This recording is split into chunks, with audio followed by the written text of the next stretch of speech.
Hello, David. We're getting just a little bit of a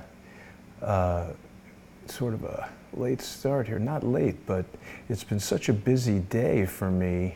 It's a little tricky to get all these shows going in a row. How are you today, David? David, can you hear me? I think you're having a really poor internet connection today for some reason. David, can you hear me? David? That's funny, we were just talking a moment ago. Let's give this a second to see if we can get David back on there. My color is going crazy. People would have just seen a moment ago we had Ross Ulbricht's mother on, and David, can you hear me? What is going on here today? Let's see if we can, I may need to disconnect and reconnect to David. David, I think I've lost you. I don't believe you can hear me and your picture is frozen. We're going to be talking today about something remarkable, and while we wait for David's connection to resume, it's always so fascinating to me how David has been talking to me. Okay, there it is. He's reconnecting, I believe. David's been talking to me for some time about topics having to do with 9/11, or as he likes to call it, the attacks of 9/11. And that's what we're going to do again today. The thing that's always so fascinating about the conversations with David is that you may feel that there are recurring themes. There we go, David. Are you back? Yeah, I am. Can you hear me? Yes, very good. Let me just make sure you have the screen share so that we can get underway. I think your internet is under heavy load today for some reason. We've been having some difficulties streaming video from you, but I hope that's behind us now. I think everyone can see you and hear you. How are you, David? I'm very well, Jason, and I'm intrigued by the possibility that we might be putting President Clinton behind bars, but maybe that's jumping the shark. Over to you. Well, it might be jumping the gun for sure. It is ambitious, but a worthwhile thing to discuss. You know, David, one of the most fascinating things about today's episode is that we're going to touch on topics that you've been discussing in some cases for years. However, for me, I've known you certainly for a year and a half or something like that, and we are finally today going to shed light on some of these things that I know that you understood quite clearly, but I think this is going to be a bit of a revelation for some people. This image I've put together for us today is, it's always an attempt to sort of sum up what we're going to discuss. You've told me many times, David, how President Clinton was giving a speech at the, what is it, the Port? Well, he was staying at the Port Douglas Sheraton Hotel in Queensland, but about 2 hours or 3, maybe 4 hours before the attacks in New York began with 8:46, he was giving a speech to Melbourne businessmen, as I understand, and there is a recording of that script where he says that he could have got Bin Laden years before, but he would have been obliged to kill possibly 300 innocent people in Kandahar, and he would have been no better than a Bin Laden. And I think that was a mistake by script writers, because they were trying to set up or trick the American public into believing that actually Bill Clinton was trying to prevent the attack by Bin Laden, but humanitarian reasons prevented him so to do.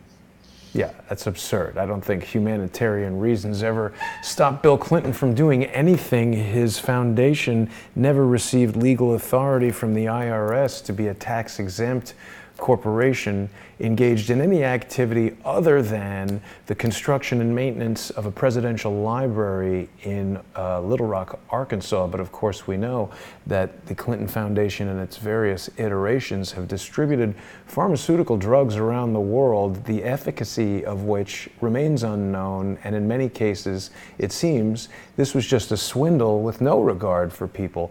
Now, I do want to tell people, David, although this image is perhaps very convincing for some. This is a photo composite that I've created. I do not have an actual photo of Bill Clinton in the pool at this luxurious hotel, but it's intended to illustrate that he was here at this very hotel in Australia. And you've mentioned it to me so many times, but today is the first time I've ever seen this image. And this, as I understand it, still hangs in a restaurant in the hotel. It's Bill Clinton's signature, and there is this very bold underline under September 11th, 2001. But of course, David, because of Zulu time and the various time zones around the world, September 11th, 2001 in Australia is September 10th, 2001 in the United States. Yes, and let me just say this to give a scope. Well, can I just back up and give a big Absolutely. picture here of what I'm trying to do? Maybe before we go into this picture, we can just put up the picture of the Global Guardian, Vigilant Guardian exercise on 911, right? Because it's got some very important words. And obviously there's a let me just see if you've got that there. Oops, sorry, let me bring that up right now. Okay, I've got just wait until you get that up, and then I want to talk to that picture because it's very important in the context of what I'm trying to do, which is show Americans how to recognize how a major continuity of government exercise might get switched from a simulation to a live fire event in seconds or minutes at the most. And suddenly the United States is fighting for its very survival. Right. Whilst a whole bunch of deceitful people are injecting fake news into the media. Right. So did you, let's see if you got that. Here we go. I've got it right here. I'm sorry. Get an image there. There you go. Get an image for Global Guard. That's it, yeah. If you blow that up a little bit, let's just look at that, and then that'll give us the big picture, A, of what happened on 911, and B, of what I'm trying to do. So you can see across the top, it's NEADS, NORAD, and CANAR, which is the Canadian arm of NORAD. Joint Unconventional Threat Continuity Training. Now, this is the training for what is known as a continuity of government exercise, where there is an attack on a scale such that if the government of the United States fails to respond in a correct manner, it actually risks the loss of continuity of the government and the transfer of power to another force, which I'll come to. It's got live fire terrorist hijacking scenario. Well, isn't that interesting? So they're actually rehearsing on September the 10th through the 12th, 2001, a conversion from, well, it would seem a simulation to a live fire event. And these are concept proposals. And there on the right, you got the ugly mug of this bearded, lanky wonder, raising his index finger in a gesture which I think is well known to people on oil rigs. What do you mean? And, well, if I put up my finger like that on an oil rig, I'm probably going to get beaten to pulp. Why? Because it means up yours. Really? I didn't know that. Well, there you go. I haven't worked in the oil industry. Maybe Swigert should be reminded that I did have a career in the oil industry, right, where I learned how to handle explosives and et cetera, but I don't want to digress to Swigert yet, but we will come to him. Okay. And then below that, it's the term Global Guardian and Vigilant Guardian, September the 12th to 10th to the 12th, 2001. So it's vitally important for Americans to understand who is represented by the name Global Guardian and who is represented by the name Vigilant Guardian, because if we know who they are, we know who the people who prepared the script for the 911 attack are. And if we can find any of those institutions or individuals removed evidence from the crime scene or withheld evidence from the crime scene, we know that that's spoliation of evidence, which is a felony, and we're entitled to an aggressive inference of guilt. When I say we, you, me, Brits, Canadians, Australians, New Zealanders, and Americans, members of the Five Eyes countries, which I'll come to, are entitled to take these people, identify them, and sue them for wrongful death. But I digress. So who are the Global Guardians? Well, this, I think, is a riff, a not very clever riff, on an organization known as the Global Custodians. And the Association of Global Custodians, whilst the individual members existed centuries before, including, for example, HSBC, the Association of Global Custodians have, I would estimate today, $150 trillion of assets under management. which And is the crappiest website anybody's ever seen. right, and it's been carefully manipulated. So it gives you the names of the global custodians, but it gives you no indication of their ability, for example, to take custody of the patent offices in the Five Eyes countries. And it's my assertion that you could only execute an attack on the scale of 911 with the 3,000 odd wrongful deaths if you have custody of patented, and you'll have to tell me if this is going to damage the sensibility of our listeners, S.H.I.T devices. This is a wonderful acronym that you've devised, right. David. I think you should explain to our viewers what that rather scientific-sounding acronym stands for. Well, you obviously know, if you shorten up the acronym into a word, you know what that stands for, and everyone does it, I think, right? And of course, one could divide the world, because these left-wing groupies and the Sweigarts of the world, they like to divide the world up into, groups, left-wing, right-wing, people who claim to have PhDs and they don't, the usual garbage. But I sometimes think, from a fundamental point of view, that you could divide the world up into people who have bowel movements before breakfast and bowel movements after breakfast. I think it's purely arbitrary. You're either one or the other. And if they decide to punish the people who have it after breakfast, of course it's before breakfast in the following day. But I'm being facetious. It's ridiculous, if you will. Yeah. But the Association of Global Custodians, for me, are the global guardians on that continuity of government exercise, because they have $150 trillion of assets under management. So, for example, you put them all together, they would own, they would control Boeing, because Boeing has shares held by various pension funds, including the world's largest private pension fund, which is the Teachers, TIAA, Teachers Insurers Annuity Association, which represents faculty who get a benefit if they were faculty at Northwestern University. Let's say Bernardine Dawn, who is the leader of the Weather Terrorist Underground Organization, which I'm claiming was never dismantled, but I digress. So the Association of Global Custodians has a council, which is Baker McKenzie, which has its headquarters in Chicago, which I believe the city of Chicago is the most corrupt city in the Union, and the state within which it finds itself, Illinois, is the most corrupt state in the Union. That's not bad, is it? So basically anything that crawls or slithers or weaves its way into our hearts out of Chicago should be treated with great respect and concern, because they don't have your interests at heart, or my interests at heart, or the American people at heart. But I digress. So 10 of the global custodians are shareholders of Serco, this British company, which had a meeting on the 47th floor of the North Tower. Now, I believe Serco represents the vigilant guardian arm of this scam. And vigilant guardian, for me, implies the ability to run surveillance or cloud-centric investigation or interpretation on a real-world switch from a exercise for continuity of government to a simulation, and then through to live fire. So essentially that one picture, Jason, and just imagine how much planning went into its predecessor organization, which was Amalgam Virgo on June the 1st through to the 2nd, 2001, that didn't and couldn't have happened instantaneously, right?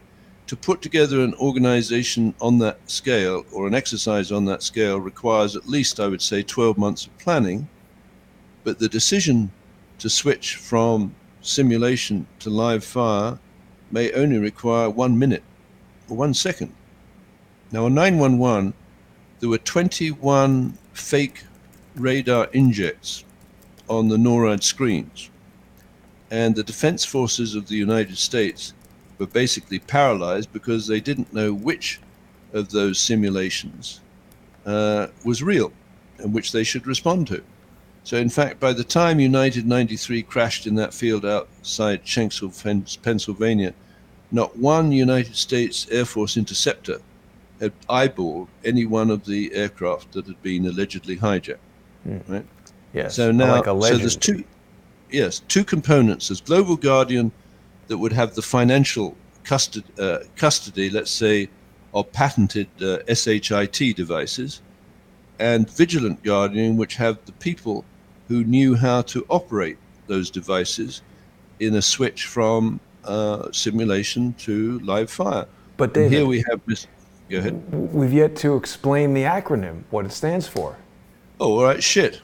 Yeah, Oh, I no, see. we got that part, but Oh, all right. I'm sorry. I don't want to offend your listeners because No, I know that's how okay. delicate some of them might be. Maybe Swigert could work that into his next but diatribe. it's Right? simulation, hacking, information technology, right? Correct. So I believe that those people who had custody of simulation, hijacking, and information technology devices would have been able to make the switch from a continuity of government exercise to a live fire attack on the United States of America, with potentially could develop in the overthrow of the government. And as I've said before and discussed with Field McConnell, my colleague at Able Danger, if that last plane, United 93, had left on time, it was 41 minutes delayed, and we think we know why that delay was imputed, but I would digress there. It would have hit the Capitol building, which was designed by Dr. William Thornton, who was the first superintendent of the Patent Office, who was an Anglo-American guy who I think entered the country when he was a young lad.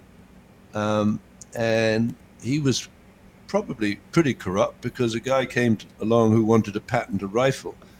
And Dr. Thornton told him, well, you can't patent that rifle unless you put my name on the patent application.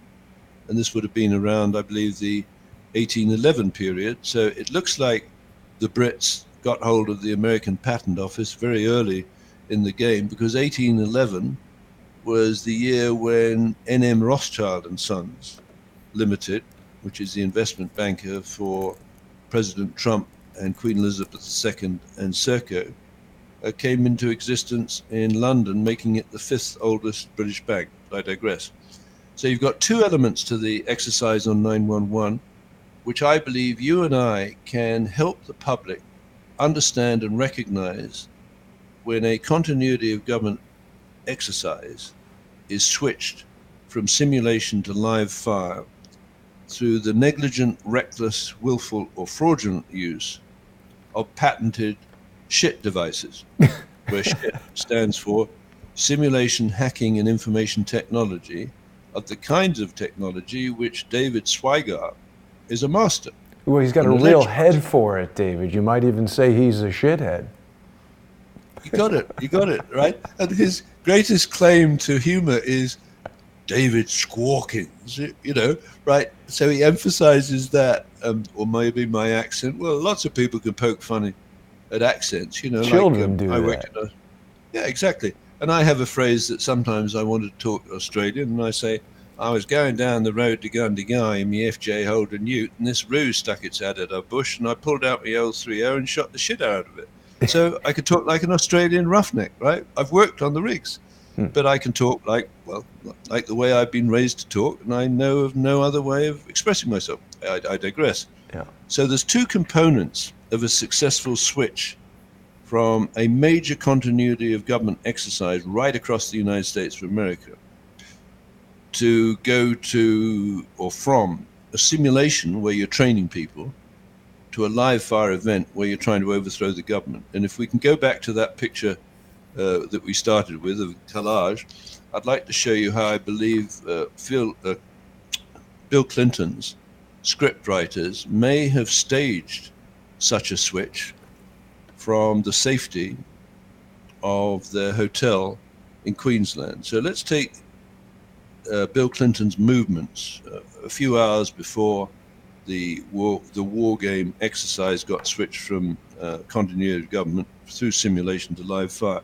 He's in Melbourne giving a presentation, presumably prepared by his speechwriters, to a group of Australian businessmen, where he says Bin Laden was a dangerous and very smart guy, and he could have got him some years before when he got intelligence that the fellow Bin Laden was in Kandahar in Afghanistan.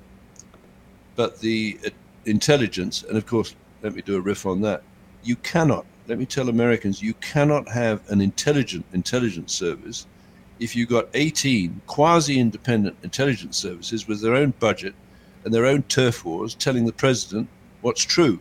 First of all, the president has only a hazy idea of what's true in respect of his own life. So for these external intelligence agencies to tell him what's true, he's totally confused, right? And that's part of the mechanism of these deep state or man-in-the-middle attacks. So I digress. So we've got Bill Clinton is in Melbourne, and he gives a speech saying that he could have got Bin Laden, who's a very smart guy, maybe smarter than Clinton for all I know, in 1998. But because of the inadequate intelligence or inadequately precise intelligence, he might have killed 300 people as collateral, right? And then he'd have been no better than Bin Laden. Well, isn't that an interesting statement 3 hours before Bin Laden is alleged to have attacked America from a cave in Afghanistan? But that's by the by. Then these clowns jump into a plane, presumably flown by Bill Clinton's pedophile pimping pilots, right? After all, he does fly to, on the Lolita Express to St. John's Island, run by Epstein, who's been in jail as a pedophile pimp. But again, I digress. They go off to Queensland, and they check into this restaurant, right? And in the restaurant, over on the right of your collage, there's a dish that's signed. What is that signature? Well, it just says Bill Clinton, September 11th, 2001. Yeah, Bill Clinton, September, and there's the menu of the restaurant, I guess. Yeah. Right, but that's not where. After leaving the restaurant, I would say fairly close to midnight, he checks into his hotel, which is got that swimming pool, I suppose, in which he's coming out, like I don't know. Well, he's not a mermaid, is he? You can see his legs. But I this added clown, the legs. well, if you'd been, yeah, okay, well, we won't go there. So he's coming out of the pool, allegedly, on your collage, just before, now I'm saying that it's midnight on September the 11th in Queensland, and turning to September the 12th, 2001. And I believe he checks into his hotel and switches on the computers inside the hotel, which is now part of the Marriott chain. It was part of the Starwood chain. And the Starwood chain at one time was owned by a company called ITT, which had offices on the 21st floor of building number 7 in New York. And ITT specializes in a variety of things. For some reason, the conglomerate decided it was going to go into the hotel business. So it bought Starwood Hotels, of which Sheraton is one of the components. And Starwood was then bought by Marriott. So Marriott now has 1 million rooms around the world. I don't know how many 4-star or 5-star hotels Marriott has, but this I can guarantee you that there's a significant number of Marriott hotels that have been equipped with high-speed fiber optic links, which is part of the technology I refer to as S.H.I.T devices, simulation, hacking, information technology of the kind that David Swigart would be an expert, right? He would also be an expert, I believe, in terms of his own sense of self-worth, where he thinks he's very smart as a simulation and hacking guy. But I don't think he's as smart, and here I'm going to be very jingoistic, I don't think he's as smart as the people at GCHQ in the United Kingdom, Government Communications Headquarters, who are experts in hacking on a scale and ability that Swigart could only dream about.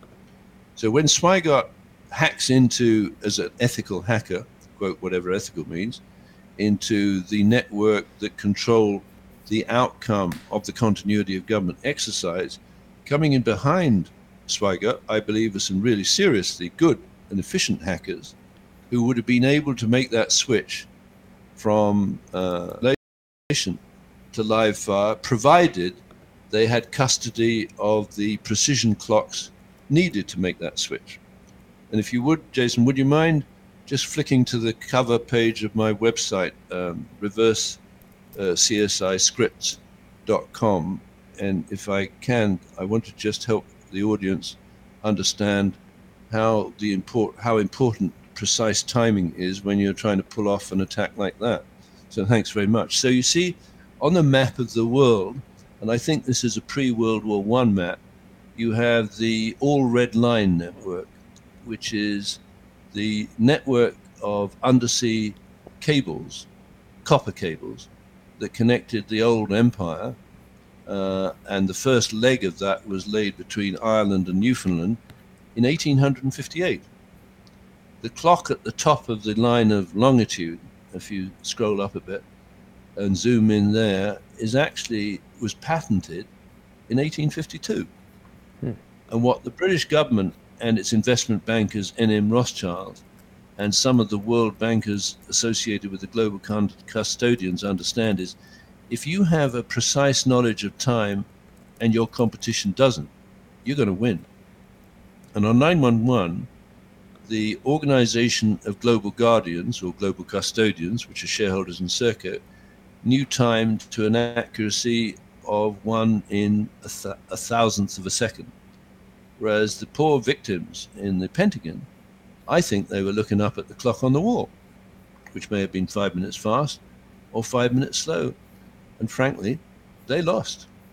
And the reason they lost is the people on the All Red Line and its successor network, which was the fiber optic links laid by, for example, TAT-8 consortium. And TAT-8 stands for the Transatlantic Telephone number 8, which is the first fiber optic link across the Atlantic that was laid by a consortium of British Telecom, France Telecom, and AT&T, using patents developed and acquired through standard telephone and cables, which was bought by Nortel. But I don't want to get people lost in the thread here. What essentially I'm saying is, if you have patented devices, and in particular S.H.I.T patented devices, simulation, hacking, information technology patented devices, with a clock that is accurate to 1,000th of a second, and your enemy doesn't, your enemy is going to lose.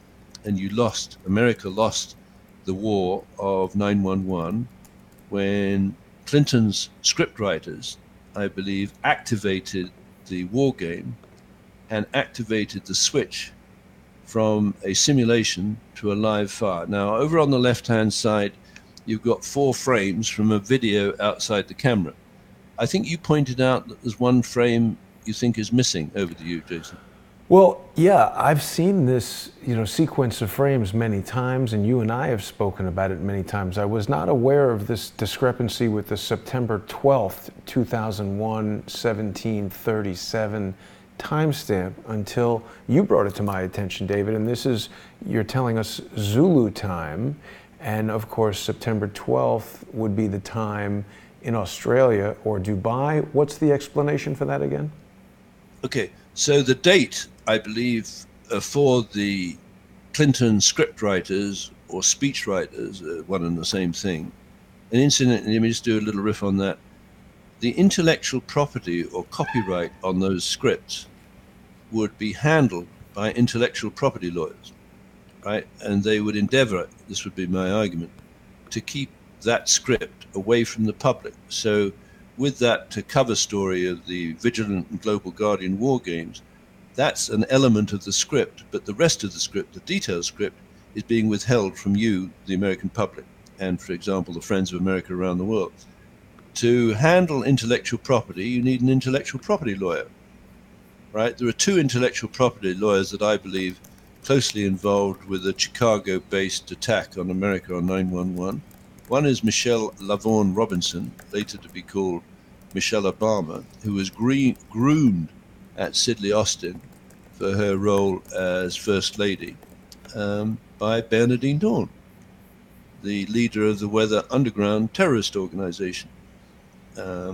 Another intellectual property of note is Hillary Clinton, right? So Hillary Clinton worked at Rose Law, and she was the first female partner of Rose Law in Little Rock, Arkansas. and her speciality was intellectual property and patents. Now, from a technical point of view, the woman is scientific and technically illiterate and a grifter, but I digress. The fact remains is some of the technology she developed or brokered included the QRS-11, the quartz rate sensor gyrochip, developed by BEI Industries, with Rose Law as the law firm that brokered the patent, and in particular with Hillary Clinton. So on 911, Hillary Clinton would have had a profound, but not a technical knowledge, of the use of devices which I would describe as part of the S.H.I.T technology, simulation, hacking, and information technology, needed to turn the exercise from a continuity of government through a simulation to live fire. Now, she, of course, had her alibi established, I think, somewhere in the United States. We ignore her for the moment. But you know what Clinton needed? He needed an alibi. So his scriptwriters and the people who booked his travel, including the people who put him on the Lolita Express 26 times, where he could have his way with young girls on the Epstein Island, which I think has burnt to the ground. I mean, tragedy follows Bill Clinton. It's not really a tragedy. I think he's embedded so deeply in the racketeering influence and corrupt network, he doesn't even know, his feet from his whatever. But going back to the QRS-11, so on 911, if you had custody of the patent office that includes devices like the QRS-11 and the Jerome Lemelson's prisoner tracking facility, or the Jerome Lemelson friend or foe switching technology, you would have the ability to hack into the network used or developed for the continuity of government exercise, maybe through a backdoor left by David Swigart, and you switch the thing to basically an outcome which included the wrongful deaths of 3,000 Americans. So over on the left of that picture, you've got those four frames. You've got September the 12th, 2001, which I think pertains to the scriptwriters or speechwriters of Bill Clinton sitting in that Port Douglas Sheraton Hotel and acting as voyeurs on the attempted destruction of the United States of America. And then you've got this interesting time, 1737-19.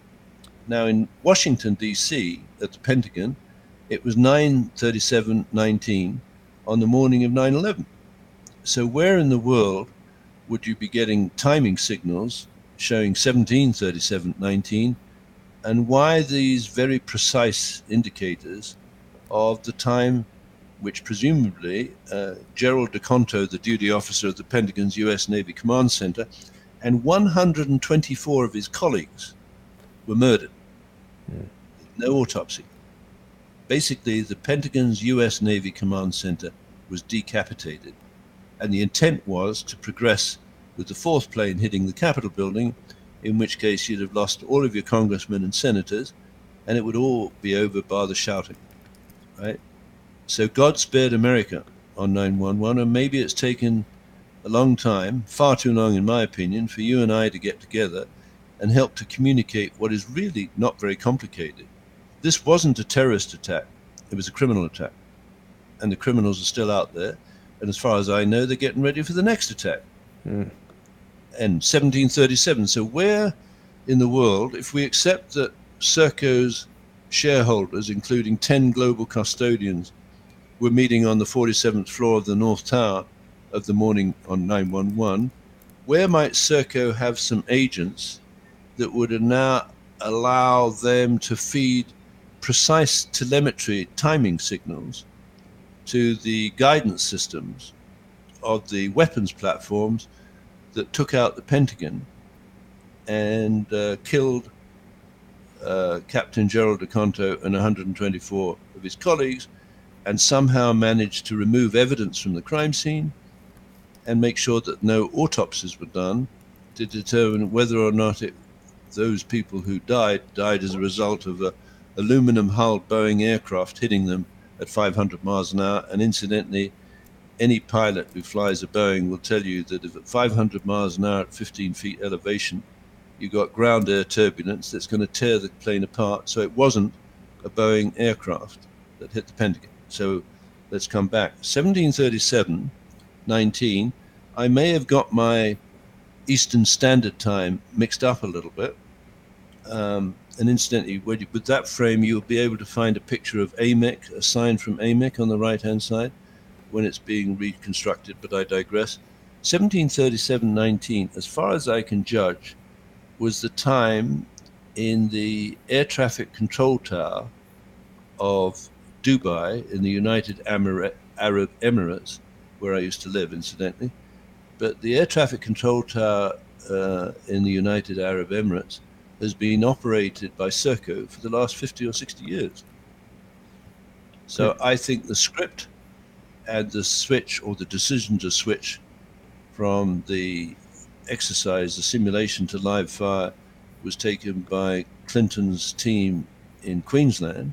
And that's why that date stamp shows September the 12th, because it was just after midnight on September the 11th in Washington, and therefore it was September the 12th in Australia.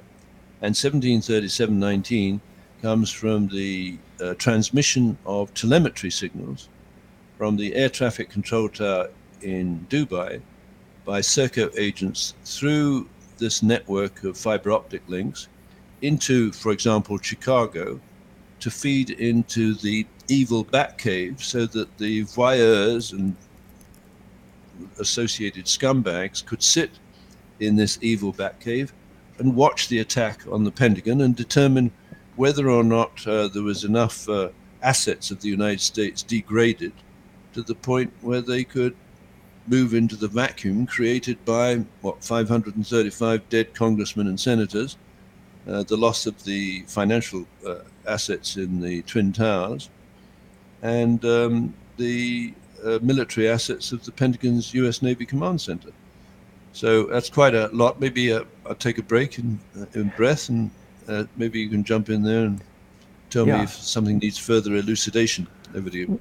Sure. Well, I had seen many times, David, this sequence of images that is purportedly taken by a security camera, I guess, on the Pentagon grounds. It looks like this is a parking lot or something. This is kind of like a little gate for a car drives up, shows its credentials, and goes through. And, people have seen this. This is the only evidence we've ever been offered of what happened at the Pentagon. There's no image of an airplane anywhere here. And even when you watch the video of this, there's like one frame of a streak, and it doesn't look like a plane to me. I've never thought that a plane hit the Pentagon. There are fat morons on the internet who like to say that I've said that and then accuse me of lying, but of course it's they who are lying. But I do agree that it's more likely a missile that struck the Pentagon. The thing that's strange is the images I've seen of this don't have the timestamp, and this is very clearly the exact same security footage that I've seen before. So where this timestamp came from remains a mystery. The thing that we've just discovered today, however, is that when I downloaded, this could just be a mistake that somebody made on the internet. This could be in itself a fake piece of information that's been injected by someone to disrupt any legitimate review of this evidence. But if people look for, I forget what my exact search terms were here, but it was like Pentagon, 9/11, hit or something like that. And it brought up this animated GIF, which is sort of an image file format that allows you to display a number of frames. And it's interesting because it says, if people can see this, it says impact in the lower right-hand corner, and it says number 2, number 3, number 4, but frame 1 is missing. And you'll notice, David, we've got 17, which is 5 p.m. This is Zulu time or military time. 17 is 5 p.m. on the 24-hour military clock. 37 is minutes, 23. But see, that's also strange because this isn't seconds. This is a frame number counter. So there's something very weird about this because it goes 22, 21, and we have no 20. We go from 17, 37, 19 just directly to 21, and then 22 and 23. So it's not even correct. This is some weird fake news right here, David. Well, you know what it is? It's a hack. It is a hack. It's a shitty So hack. who hacks? Who hacks? Our friend, Right now, yeah, Dave Swigert. Right now, Dave Swigert, he's got this usual bullshit about David Hawkins. It seems about stretch his funny organs. We won't go into his funny organs because I think that's probably includes most of them. But you back up, right? And so this guy Swigert, during one of the most recent ramblings about me and what I might know and what I don't know, he's released a little bit of nugget of information that I probably would never have heard of. He said that in 1992, he wasn't involved in simulation, right? He was involved in working with Booz Allen Hamilton yeah, on classified networks. yeah, I thought, well, isn't that interesting? Because what we're talking about with the Federal Bridge is a classified network. The route authority, Jason, is the United Kingdom Ministry of Defense. Below that are other route authorities, right? So it makes your head run, because how many route authorities are going to be operating on the Federal Bridge? Because they're all capable of pretending to be something else by the nature of the route authority and public key infrastructure, which incidentally leaks like a sieve. So then if you look at Booz Allen and Hamilton, you find that one of the areas it specializes in is continuity of government exercises and war games. With this acronym, it's not really an acronym, TOP-OFF. What TOP-OFF means, as far as Booz Allen and Hamilton's concerned, is top officials. And the idea there is you put together a simulated exercise and you teach and train your top officials to respond appropriately to the level of the threat. Well, they did a great job on 9/11, didn't they? It was the biggest top-off exercise probably in the United States history. They failed utterly, or they were hacked. And I believe what David Swigert was capable of doing, no, let me put this back in a different way.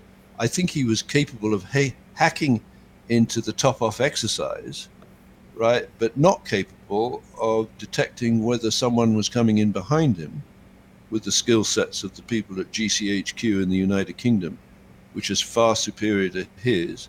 And then in the United Kingdom Ministry of Defense, which was formerly the Minister for the United Kingdom Ministry of Defense, was Nicholas Soames of Mendenhall fame, right, who was the Minister of Defense from 1994 to 1997. He's the grandson of Winston Churchill, right?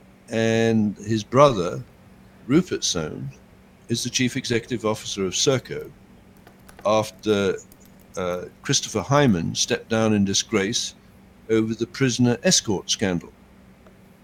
So Christopher Hyman was at the windows of the World Restaurant on the morning of 9/11 at a breakfast meeting for the Risk Waters Group. At around 8:30, this scumbag decided he would leave the restaurant, hop in the elevator, and go down to the 47th floor to a meeting of Serco shareholders. Jason, everyone this clown left behind him died. yeah. Think about it, right? So It does suggest foreknowledge. Of course it does. And then David, coming down to the 47th floor, he meets with the shareholders of Serco, and I presume with Serco's investment banker, which is N.M. Rothschild and Sons, probably as represented by Wilbur Ross, the present Commerce Secretary. Now, if you look at the shareholders of Serco, it's very interesting, forgetting about the $100 trillion of assets under management by the global custodians, including HSBC and Northern Trust of Chicago. It's got two pension funds representing what I suppose they would describe themselves as the intellectual elite. That is to say, the teachers, TIAA, which are the United States, which is $1 trillion pension fund, the largest private pension fund in the world, and the United States, the university's superannuation scheme, which is the UK equivalent. And here's my proposal that I'm making to them through my posts and my website, is that I would like the teachers, who I believe were massively defrauded on 911 because they were tricked into taking a position on a catastrophe bond, which would be triggered if both towers came down in the same day. Now, the odds of a steel-framed building collapsing through fire on 911 were precisely zero because, Jason, no steel-framed building had ever collapsed through fire. Or since. Or since, right? Now, you could take a position in this very bizarre insurance instrument or financial instrument, which would be extremely useful to cover a murder-for-hire operation, which is called a catastrophe bond, developed by basically the shareholders of Serco in a conspiracy with Lloyd's of London, which is the oldest insurance market in the world, which was launched in 1688. And a catastrophe bond operates as follows. You have a sponsor of the bond that is afraid if the catastrophe happens, it's going to be cleaned out. So it puts up, let's say, $100 million against the possibility that both towers are going to collapse through fire, which would be absurdly unusual. However, for whatever reason, maybe the sponsor is persuaded that those towers might come down on the same day and the sponsor would be cleaned out. So it's some kind of financial organization. Let's call it a private equity group like Blackstone or the CAI private equity group. Let's just put that to the one side for the moment. On the other side of the cat bond are the investors. And these investors are putting the money in on the basis they will lose all their money if the catastrophe happens. But the catastrophe is being presented to them as so unlikely, they've got a cast iron case, probably, for picking up all the sponsors' money. So let's say on one side, the investors put up $6 billion to cover the possible costs of both towers coming down on the same day. And the sponsor puts up $100 million to cover itself against the possibility that both towers come down on the same day. If the towers don't come down, right, the sponsor loses the money and there's a $100 million check paid over to the investors, which is not bad money if you're a grifter like Bill Clinton or you're running an operation like the Clinton Foundation. So you can make a lot of private individuals, because this is buried, so far buried from the public, they don't even have a clue that it's happening. But you can make a lot of corrupt insiders very rich by not triggering a catastrophe bond. So now what happens? You go out to an organization like Serco, whose shareholders are meeting on the 47th floor, and you pay them to bring both buildings down on the same day, right? And for that, you need an expert group of probably prisoners.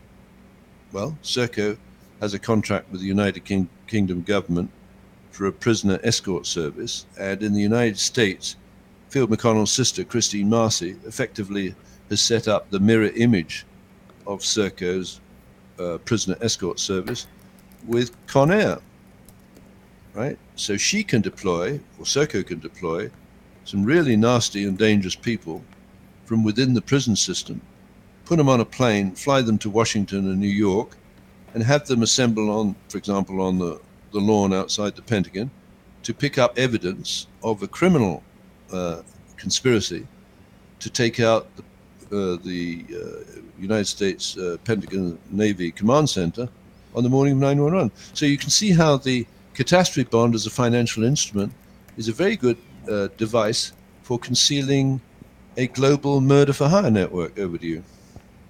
It's amazing, David. I mean, you've put together so many different pieces here. Now, I mean, again, these are all possibilities, and of course, you aren't accusing anyone of doing anything. There's a major disconnect from some of the stupidest people around the internet who like to accuse you and I of things without listening. They need to pay attention, because you're looking at what we all believe to be fact, which is that what happened on September 11th is not at all related to the official story that the government has told us, and therefore something else must have happened. In fact, the capabilities of the technologies used, like Boeing jets, steel frame skyscrapers, doesn't fit the technological signature of the catastrophes that occurred. Therefore, some other technology, is it thermite, is it a shaped nuclear charge, any other possible thing, a hardened rocket-propelled penetrator bomb, so many different things happened on 9/11. What you and I are doing on this show is looking at the patent office, these investors, the circumstances surrounding people and individuals and companies, and Carlton Bartels, the creation of the Chicago Climate Exchange, etc., and trying to solve a mystery. Of course, everything that we're saying is educated speculation based on understanding certain things about patents and science. And it's interesting, I really have grown quite tired of speaking of Mr. Swigert. He is just an absolute bore in every sense of the word, and about as annoying as any person I have ever had the displeasure to become aware of.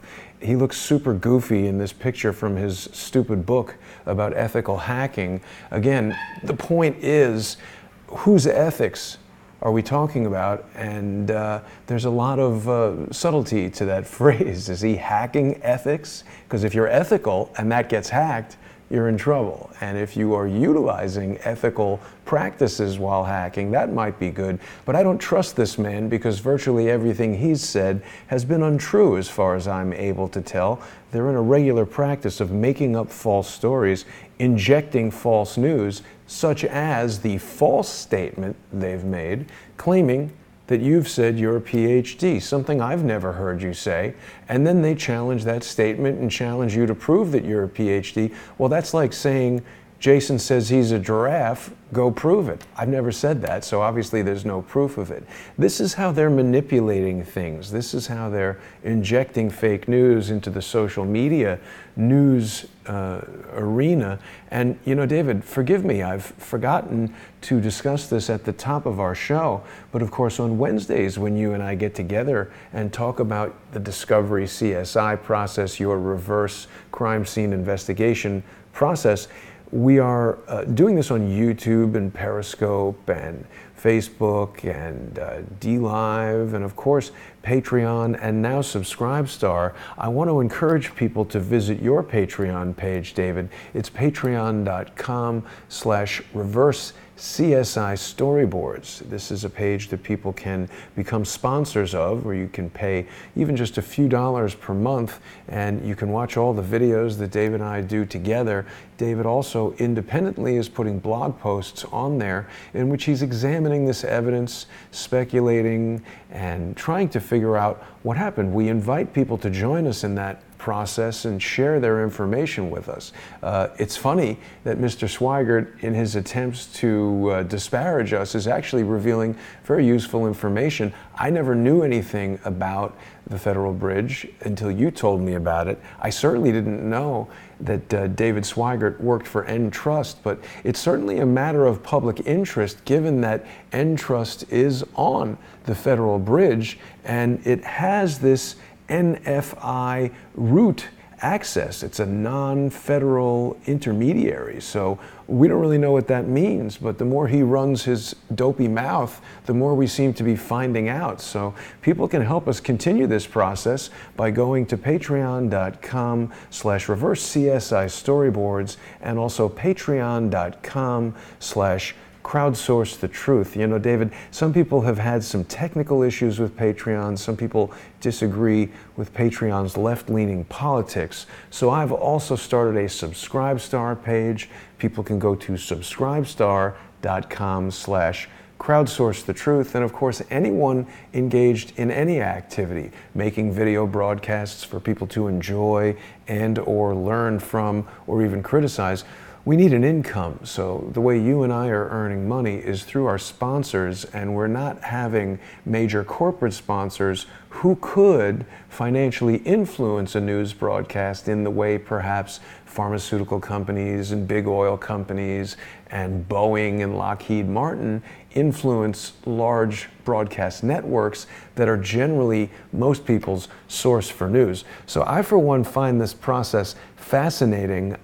We don't necessarily have the answers to all of these questions, but certainly asking them is interesting in and of itself, and it's revealing quite a lot of information. I've never seen this plate signed by Bill Clinton before, but it certainly is at very least suggestive of some foreknowledge on Bill Clinton's part, unless of course people believe in really remarkable coincidences that Bill Clinton would be giving a speech about Osama bin Laden one day before he is blamed for the most devastating attack in the history of the United States, an attack that's changed the world. Excuse me, Jason, it's not one day.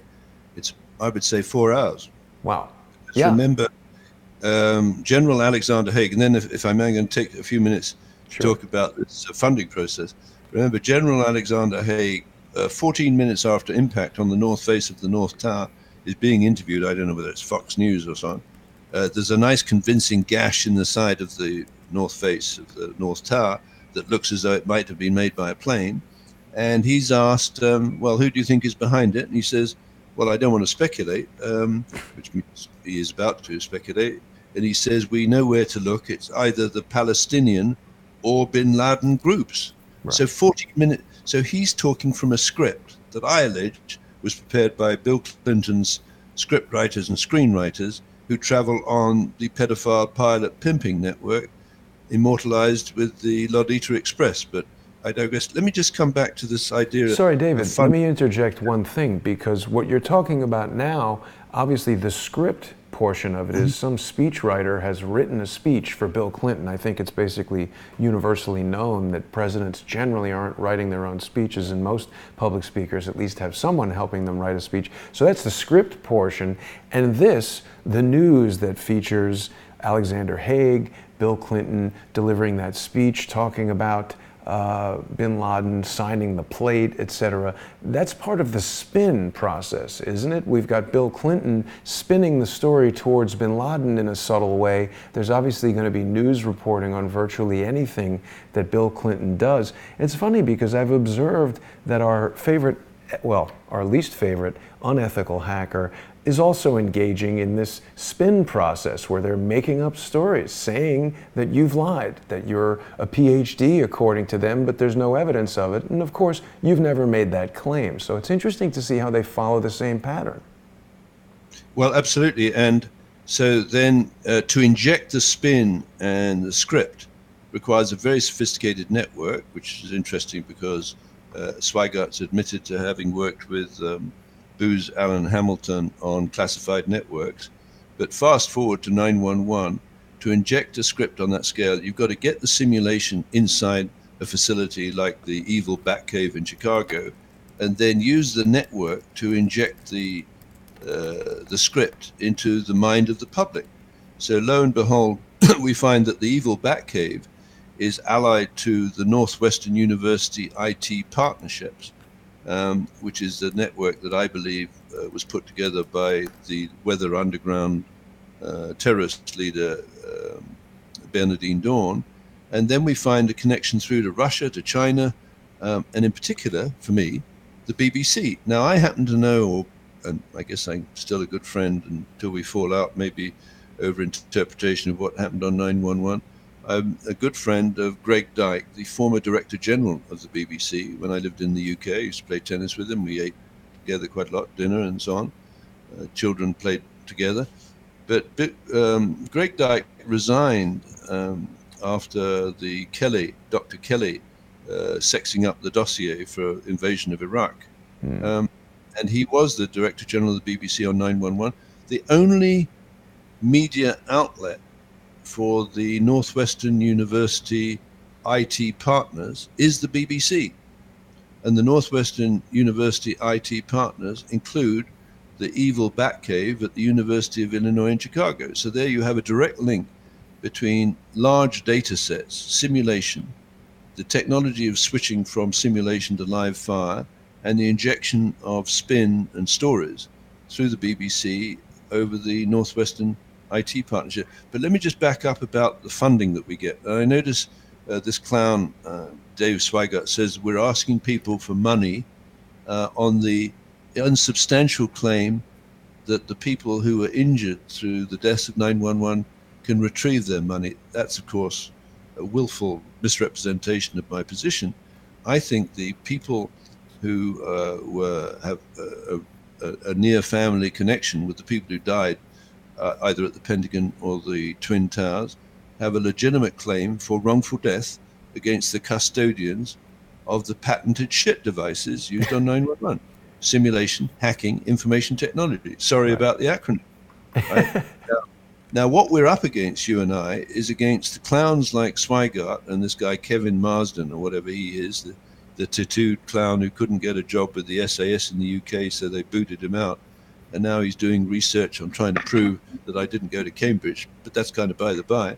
The point is, it's a well-financed campaign to prevent people like you and me bringing this analysis into the minds of the public at large and bootstrap the ability of the public at large to recognize when the switch is taking place between a simulation and a live fire event, where the response of the blue team in the United States or the UK, the London Underground bombing, needs to be instant, right? And the technology I've developed with this reverse CSI and the deductive computing machine and the fractal paintbrush inside the evil Batcave would allow the public and the university faculty to recognize when they're being sold a bill of goods. Bill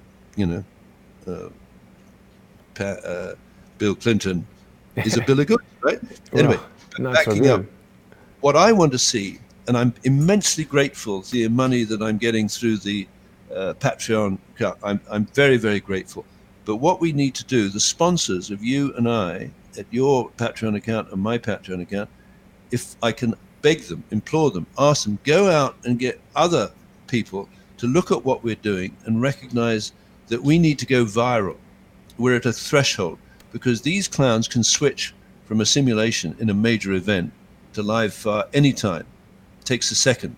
So with the London Underground bomb, there was an exercise going on, and ultimately the bombs went off at the same place where the exercise had simulated bombs to go off. It happens Right? all the time, David. Ole Damagard gave a presentation at Anarchapulco that I should be releasing on Patreon very soon, in which he enumerated a number of different terrorist actions that coincided with drills.